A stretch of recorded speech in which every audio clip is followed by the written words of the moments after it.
तो welcome students, स्वागत है आप सभी का मेरे यूट्यूब चैनल पे। मैं हूं डॉक्टर सचिन शर्मा और आज मैं आपके लिए लेके आया हूं एक बहुत ही इम्पोर्टेंट वीडियो लेक्चर।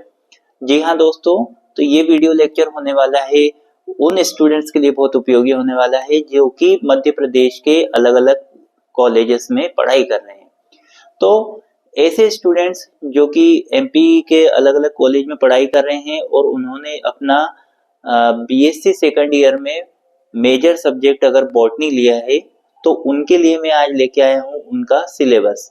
तो यदि उन्होंने मेजर सब्जेक्ट बॉटनी लिया है तो उनके सिलेबस में आखिरकार उनको क्या क्या पढ़ना रहेगा उसके बारे में हम डिस्कस करेंगे। और आने वाले जो वीडियो लेक्चर्स होंगे मेरे, तो उनको मैं जो है अलग अलग जो आपके ये टॉपिक्स में अभी बताने वाला हूँ कि आपके सिलेबस में क्या क्या टॉपिक है उनको हम जो है स्टडी भी करेंगे। तो आइए देखते हैं। तो सबसे पहले मैं आपको बता देता हूं कि आपका जो पेपर है, मेजर फर्स्ट पेपर है बीएससी सेकंड ईयर का बॉटनी का, तो उसका नाम है प्लांट एनाटॉमी एंड एम्ब्रियोलॉजी। तो आपको ये पता होना चाहिए जब कभी भी आप पढ़ाई करना स्टार्ट करते हैं तो सबसे पहले आपको पता होना चाहिए कि आखिरकार आपका जो पेपर है उसका नाम क्या है। तो आपके पेपर का नाम है प्लांट एनाटॉमी एंड एम्ब्रियोलॉजी। तो इसको हम हिंदी में क्या बोलते हैं? इसको हम हिंदी में बोलते हैं, दोनों लैंग्वेज में है हमारा ये सिलेबस, इसको हम कहते हैं पादप आंतरिकी एवं भ्रूणिकी। तो पादप आंतरिकी और भ्रूणिकी इस पेपर का नाम है और इसमें टोटल आपकी होने वाली है 5 यूनिट। जैसे कि आपको फर्स्ट ईयर में थी उसी तरीके से इसमें भी आपको टोटल 5 यूनिट होने वाली है। तो आइए देखते हैं कि आपकी पहली जो यूनिट है इसमें आपको क्या क्या चीजें पढ़नी है। तो जैसा कि आप स्क्रीन पे देख पा रहे हैं कि इसमें जो है आपकी फर्स्ट यूनिट आपको दिख रही है, मैंने थोड़ा जूम भी कर दिया आपके लिए। तो इसमें आप देख रहे हैं कि जो फर्स्ट यूनिट है आपकी वो है मेरिस्टेमेटिक एंड परमानेंट टिश्यू के बारे में। अब मेरिस्टेमेटिक एंड परमानेंट टिश्यू, इसको हिंदी में क्या कहते हैं? हम इसको कहते हैं मेरिस्टेमेटिक, मतलब कि विभज्योतक ऊतक के बारे में, और परमानेंट टिश्यू का मतलब होता है स्थायी ऊतक। तो आपको इसमें जो है क्या क्या पढ़ना रहेगा? इसमें आपको पढ़ना रहेगा टाइप्स ऑफ मेरिस्टेम्स। इसका मतलब क्या हुआ कि विभिन्न प्रकार के जो विभज्योतक ऊतक है उनकी आपको स्टडी करनी रहेगी।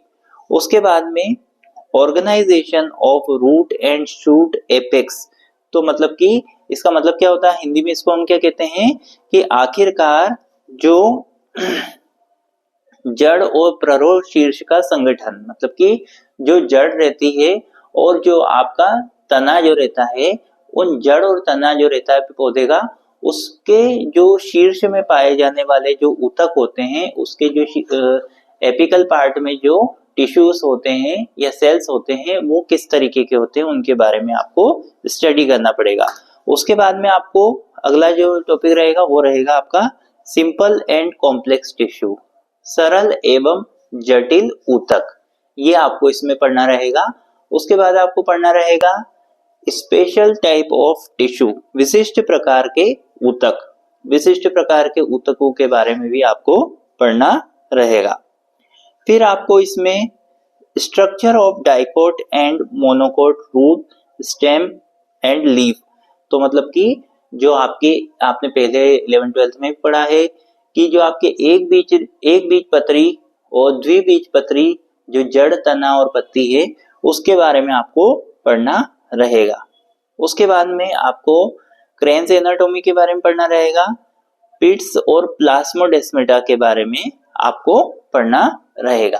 दैट मीन्स कि आपको जो है हिंदी में भी इसको यही कहते हैं, पिट्स एवं प्लाज्मोडेस्माटा। उसके बाद में आपको पढ़ना रहेगा wall in growth and transfer sales.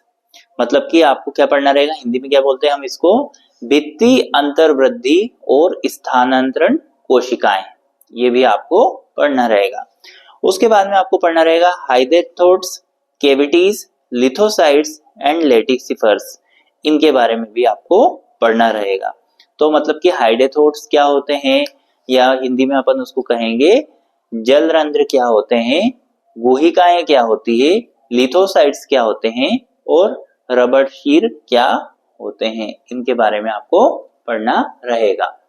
उसके बाद में आपका जो सेकंड यूनिट रहेगी उसमें आपको पढ़ना रहेगा सेकेंडरी ग्रोथ के बारे में। तो सेकंड यूनिट में आपको मतलब कि क्या पढ़ना रहेगा, सेकेंडरी ग्रोथ का मतलब क्या होता है, द्वितीयक वृद्धि।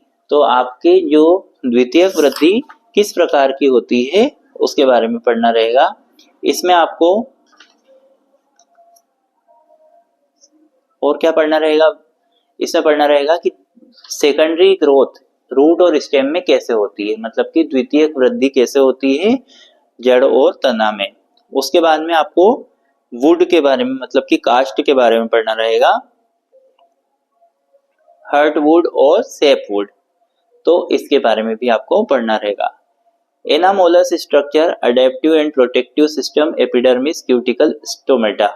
तो मतलब कि ये जो आपकी जो सेकंड यूनिट है ये काय के बारे में है, ये पूरी की पूरी द्वितीयक वृद्धि के बारे में। और ये जो जितने भी टॉपिक इसमें आपको दिख रहे हैं ये सारे के सारे काय से रिलेटेड है, ये आपके द्वितीयक वृद्धि के ही टॉपिक हैं।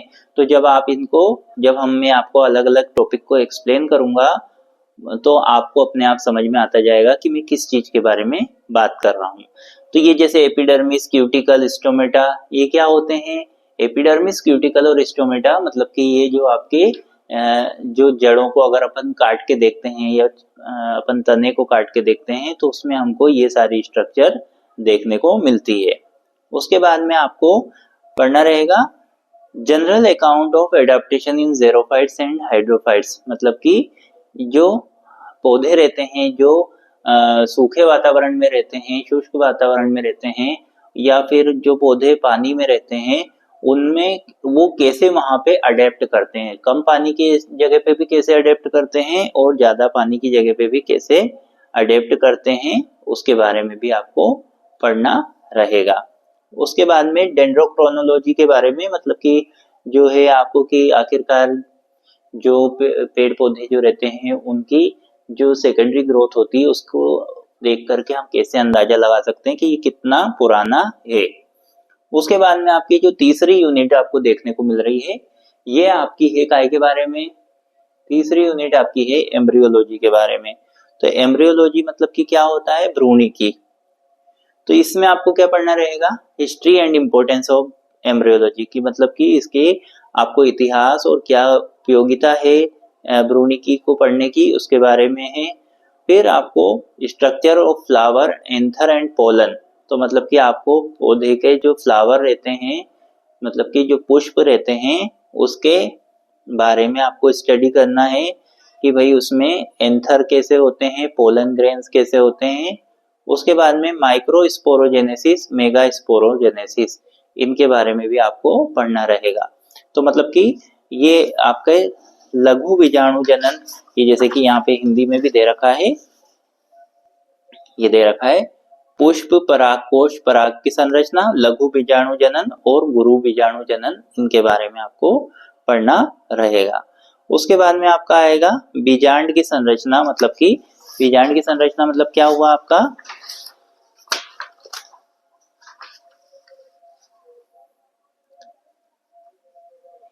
ये देखिए structure and types of ovules के बारे में, बीजांड के बारे में पढ़ना है। फिर आपको टाइप्स ऑफ एम्ब्रियो सेक के बारे में जो है आपको पढ़ना रहेगा कि कितने प्रकार के जो एम्ब्रियो सेक होते हैं उनके बारे में पढ़ना रहेगा। फिर organisation and ultra structure of mature embryo sac, मतलब कि इसमें आपको क्या पढ़ना रहेगा कि जो एक मेच्योर एम्ब्रियो रहता है उसके बारे में आपको पढ़ना रहेगा और उसकी पूरी स्ट्रक्चर के बारे में पढ़ना रहेगा। फिर आपकी जो चौथी यूनिट है वो काय के बारे में है, पोलिनेशन एंड फर्टिलाइजेशन, मतलब कि देखिए आपको शुरुआत पहली यूनिट में आपको क्या बताया था इनने, पहली यूनिट में तो आपको नॉर्मली के आखिरकार जड़ और तना जो रहते हैं उनमें किस किस प्रकार के ऊतक होते हैं। फिर दूसरी यूनिट में आपको द्वितीयक वृद्धि के बारे में, सेकेंडरी ग्रोथ के बारे में। तीसरी यूनिट में आपको कि भ्रूण कैसे बनता है, एम्ब्रियो कैसे बनता है, एम्ब्रियो के बारे में पूरी स्ट्रक्चर के बारे में बात करी है। उसके बाद में अगली चीज है आपका जो पॉलिनेशन और फर्टिलाइजेशन की किस तरीके से जो परागण की क्रिया होती है वो कैसे जो है फर्टिलाइजेशन होता है, इन सब के बारे में आपको पढ़ना रहेगा। कितने प्रकार के एंथर होते हैं, उसके बाद में पॉलिनेशन कैसे होता है, फिर डबल फर्टिलाइजेशन कैसे होता है, ये सब चीजें आपको पढ़नी रहेगी। उसके बाद में आपको पढ़ना रहेगा एंडोस्पर्म और एम्ब्रियो के बारे में। तो एंडोस्पर्म और एम्ब्रियो के बारे में आपको जो पढ़ना रहेगा, तो मतलब कितने प्रकार के एंडोस्पर्म होते हैं, मतलब कि आपके जो ये एंडोस्पर्म मतलब कि आपका भ्रूण पोष और भ्रूण के बारे में पढ़ना रहेगा। मतलब कि जो भ्रूण को जो पोषक तत्व कौन प्रदान करता है, तो उसके बारे में आपको पढ़ना रहेगा। तो यहाँ पे आपको कितने प्रकार के कितने प्रकार के जो है भ्रूण पोष होते हैं, उनकी स्ट्रक्चर और उनकी फंक्शन के बारे में बताना रहेगा। डाइकोट और मोनोकोट एम्ब्रियो के बारे में, मतलब कि आपका वो एक बीजपत्री और द्विबीजपत्री के जो एम्ब्रियो बनते हैं, भ्रूण बनते हैं, वो किस प्रकार के होते हैं, और एम्ब्रियो और एंडोस्पर्म का क्या रिलेशन होता है, और कैसे जो है भ्रूण को अपना पोषण मिलता है, इनके बारे में भी आपको पढ़ना रहेगा। Apomixis, polyembryony, definition, types and practical application and in vitro fertilisation, इनके बारे में भी आपको पढ़ना रहेगा। तो ये मैंने आपको जनरली आज क्या बताया है, आपको आपका सिलेबस बताया है। अब ये सिलेबस आपने देख लिया है कि आपको पेपर जो फर्स्ट है उसमें आपको क्या क्या चीजें पढ़नी रहेगी। अब ये जो जितने भी आपके टॉपिक दिख रहे हैं, इन सब टॉपिक को अपन जो है कवर करेंगे अपने अलग अलग जो स्टडी लेक्चर्स रहेंगे, तो इनको अपन बोर्ड पे भी स्टडी करेंगे, कुछ कॉपीज में भी अपन स्टडी करेंगे, ताकि आपका जो एग्जाम जब भी आए तो आप उसके लिए पूरी तरह से तैयार हो जाएं। तो इस तरीके से हम पूरी क्लासेस कंप्लीट करेंगे। तो ऐसे ही चैनल के साथ आप जुड़े रहिए। और अब अगले वीडियो को मैं लेके आऊंगा जो कि मेजर सेकंड पेपर रहेगा। कुछ कॉलेज में माइनर में भी वो सेकंड पेपर चलाया जा रहा है, और आपका ओपन इलेक्टिव में भी वही पेपर चल रहा है, और उस पेपर का जो नाम है वो है आपका इंडस्ट्रियल बॉटनी।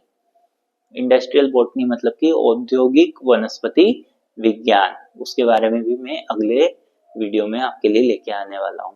तब तक के लिए धन्यवाद। चैनल के साथ ऐसे ही जुड़े रहिए। नमस्कार।